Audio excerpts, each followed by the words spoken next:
Madam Speaker, where did we get this notion that the filibuster is more worth preserving than the right to vote? That is surely not the lesson of American history.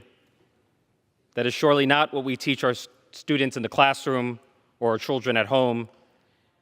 And yet that is the lie that dictates what happens here in the nation's capital. A lie that comes at a heavy cost to American democracy. It seems that there's nothing sacred in American politics. Not the truth, not the peaceful transfer of power, not the full faith and credit of the United States, and indeed not even the right to vote.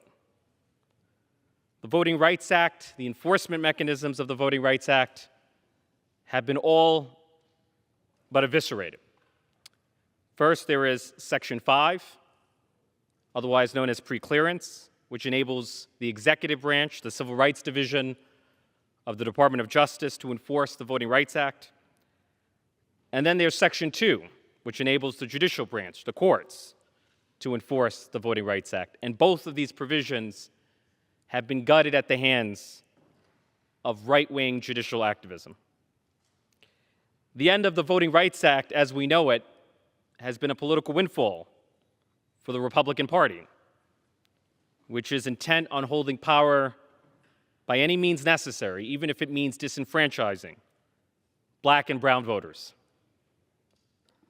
We are here to tell you that the Congressional Black Caucus will not stand by idly while the voting rights of Black Americans come under systematic assault.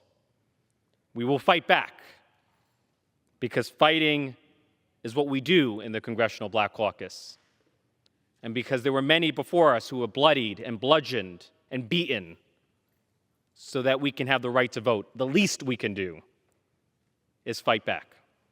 So without further ado, I want to introduce our dynamic leader, our dynamic chair, the incomparable Joyce Beatty.